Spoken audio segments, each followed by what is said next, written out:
Ang sakit sa dibdib tuwing gabi, habang tahimik kong minamasdan mga pos mong puno ng ngiti. Kasama siya parang ako'y wala na lang. Sabi mo'y kaibigan lang daw, walang dapat ipag-alala. Pero bakit sa bawat selfie nyo, parang labi mo'y malapit na sa kanya? Pinipilit kong intindihin kahit ako'y unti-unting naubos.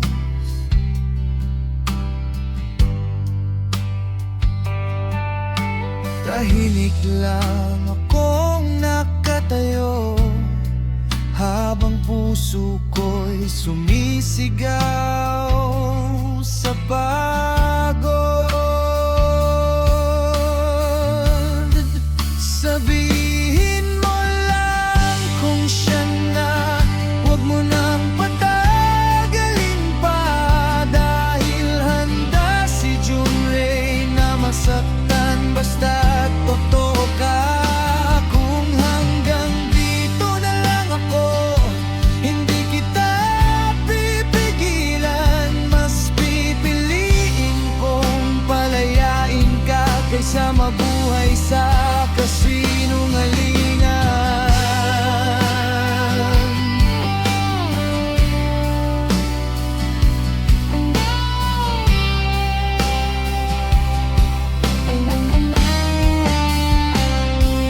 Alam mo, hindi ko hinihingi na piliin mo ako.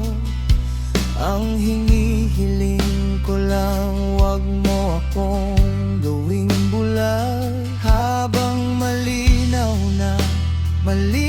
na may iba nang humahawak sa tensyon mo.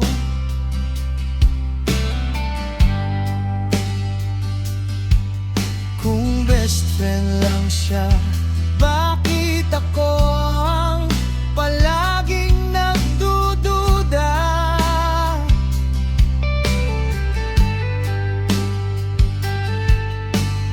Bakit ako ang gabi-gabing nilulunod ang sarili sa tanong?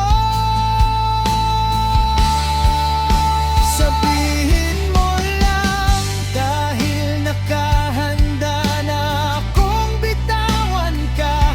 Hindi ngayon, hindi bukas, hahayaan muna kita hanggang sa ikaw mismo ang makapagdesisyon.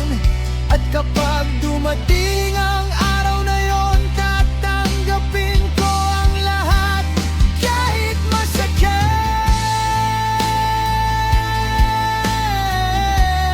kahit ako ang talo.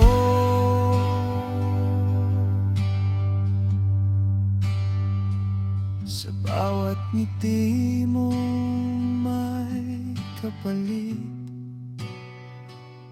unti-unti akong nawawala.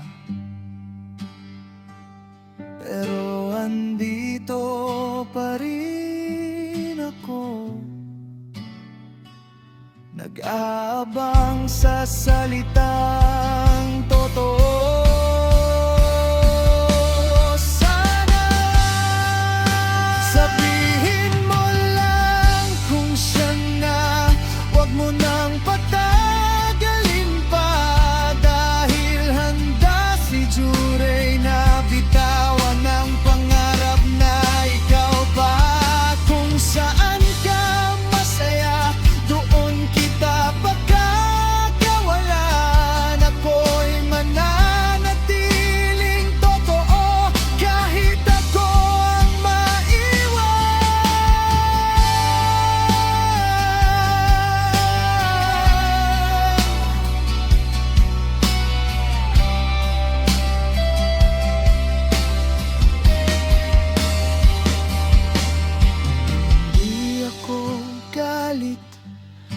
Pagod lang magmahal mag-isa hanggang ikaw na ang magsabi kung sino talaga siya.